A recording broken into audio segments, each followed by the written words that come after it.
Hey gang, back at it again. Except, no face associated with the voice. So sorry if the voice gets annoying, but I can't hear y'all's, so I'm just gonna have to talk to myself and think that you're hearing it, okay? So, your notes for this week are going to be over simple harmonic motion, which is like way too complicated for just saying like waves. That's why we got a wave here. These are ripples. That's an example of a wave. And then we also have a pendulum, which goes back and forth and back and forth and back and forth. Okay? And this is what we call oscillatory motion. Okay? We'll see how to spell that. Yeah, so oscillatory motion, that is repetitive back and forth movements. Okay, so you have some kind of equilibrium position, like say in your pendulum, it's like the grandfather clock, and it moves back and forth, okay, again and again. So this is what we call an oscillation. That is what we refer to as simple harmonic motion, or SHM, okay? For the objects we're going to talk about, we have pendulums and springs.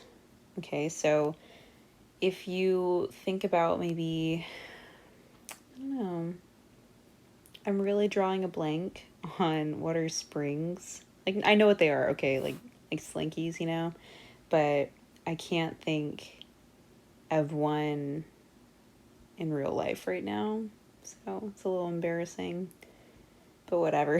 Okay. And waves are another type of simple harmonic motion that we're going to cover very soon. Okay. So, simple harmonic motion, objects that have this type of motion, they move around some central or equilibrium point. Okay? So, this equilibrium is maintained by restoring forces, and those forces are any force that always act to pull the system back towards equilibrium. Okay, so this is where you have the most kinetic energy. So your kinetic energy is the highest here, and your potential energy is the lowest here. Remember when we talked about energies? Kinetic energy is the energy of motion, and potential energy is the stored energy of a system, okay? And in this case, our system is this person. So for a person on a swing, whenever they move forward, there's some maximum point where they won't continue to move forward anymore.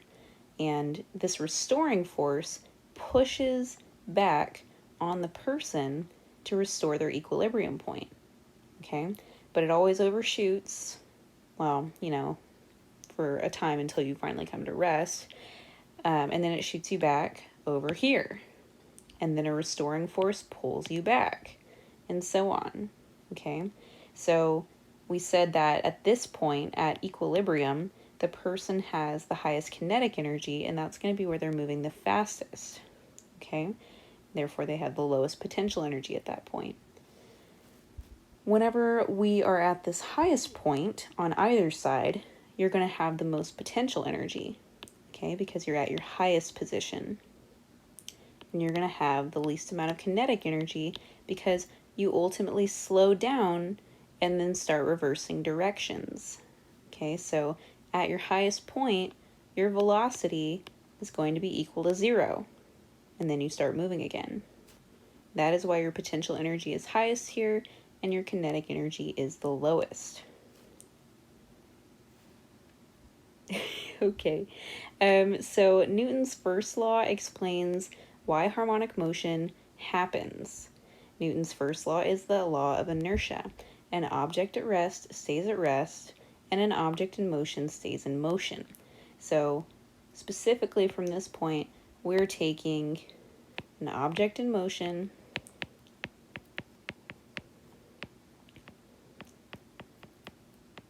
stays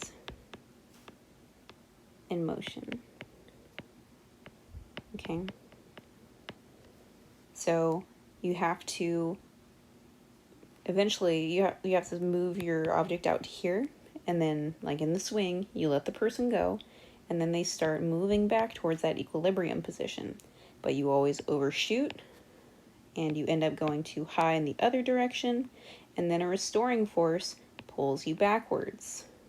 And then you overshoot, and the same thing happens again, and it repeats forever if there's no friction. But we live in a friction-full world, so lots of friction in the real world. So we know that eventually this object will come to rest at equilibrium, the equilibrium position. Your force vectors are always going to point towards the center, towards equilibrium. Okay, so for example, your force vector points towards equilibrium here, and again here. Your velocity always points in the direction of motion, and the direction of motion is going to be the same as your force. Okay, and your acceleration is also in the same direction as your force. Okay, so those are important things to note.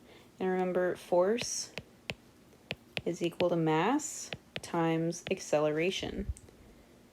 Both force and acceleration are vectors, and they are directly related. So they go in the same direction.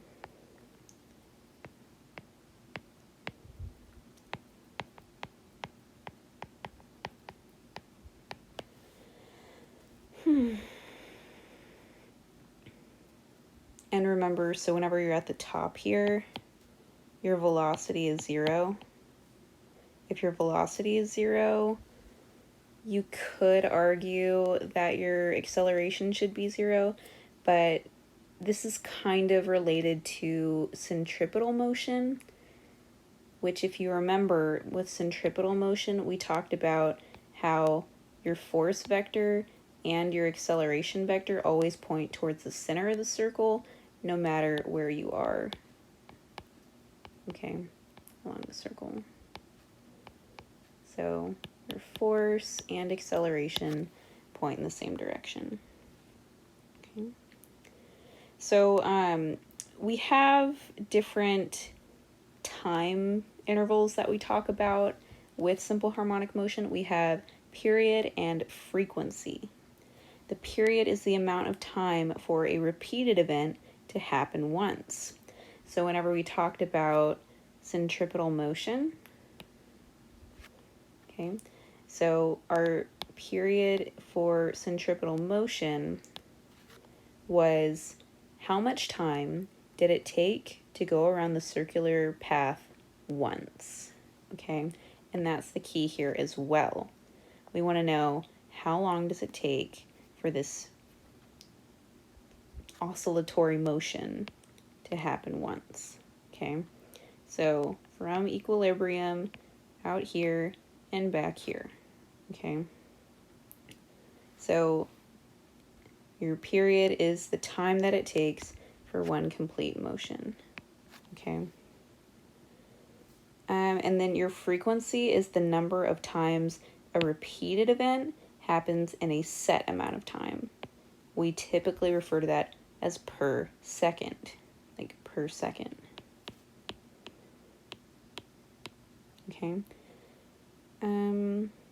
So we're talking about the number of motions in 1 second.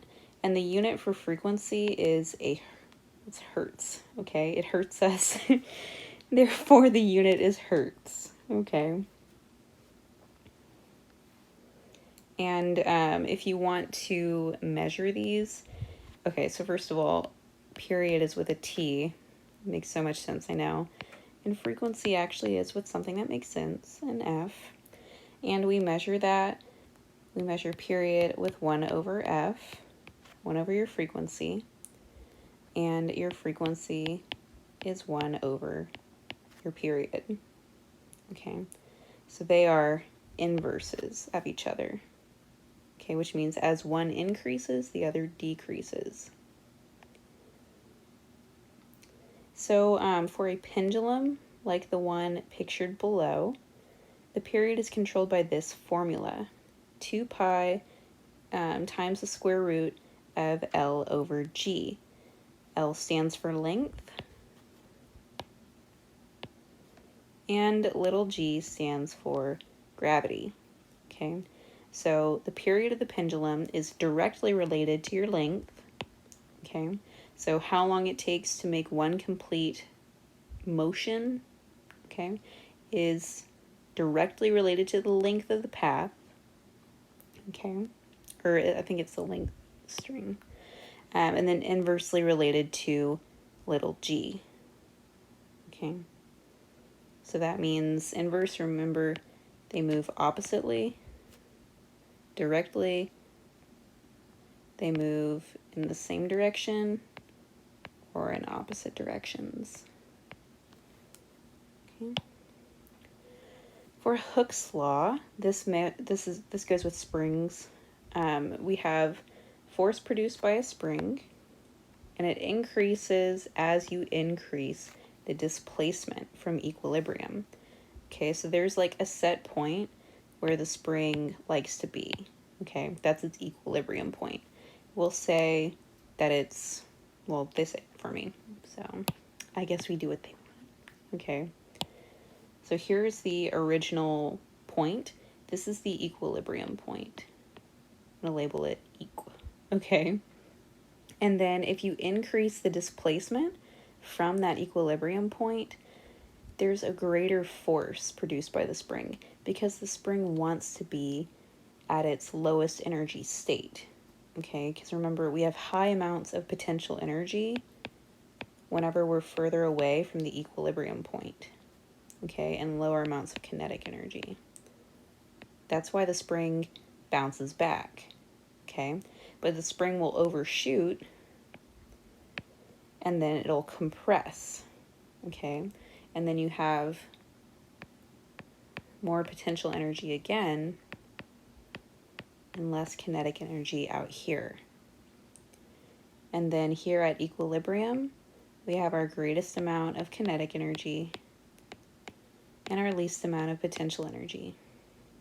Okay, so these are supposed to be equal signs. Love that. So F elastic stands for your elastic force that's coming from the spring, okay? Remember, elastic means it's bouncy, right? Right, okay. K is your spring constant, so that's going to be either given or you'll be asked to calculate it for any spring. And then delta X is your displacement, so how much you're stretching or compressing the spring from where it is at equilibrium. Okay, so the greater the distance stretched, the greater the force, and the greater the force, the greater the distance stretched. Okay, so that's like if you barely like kind of, well, okay, so imagine like you're hanging maybe like an apple. Okay, you're hanging an apple here. Okay, fine, they say this is an unstretched spring. Maybe this one is the apple. Maybe this one is, what's something heavier? I don't want to say a bowling ball because it's not quite proportional, but we're going to go with bowling ball. Okay, so we know that the force of gravity acting on the apple and bowling ball is going to cause the spring to get stretched more. Okay, so then it would be at equilibrium. And then the bowling ball especially will stretch the spring more than the apple because the force of gravity on the bowling ball is greater than was on the apple. Okay, so that means that the spring ends up getting stretched a greater distance, double in this case, even though that's probably not correct, but whatever. Okay, and this is for, I don't know why that's there. This is for a spring. The period is controlled by this formula. This is the period of a spring. Okay. Is equal to 2 pi times the square root of mass divided by your spring constant. So the mass is the object that's attached to the end of the spring, okay? And then the spring constant is it's specific to whatever spring is in question, okay? It can differ, okay? Please let me know if you have any questions. I'm here to help. We will have practice problems over this next week, so do make sure you actually did take these notes, and make sure that you submit them on Google Class.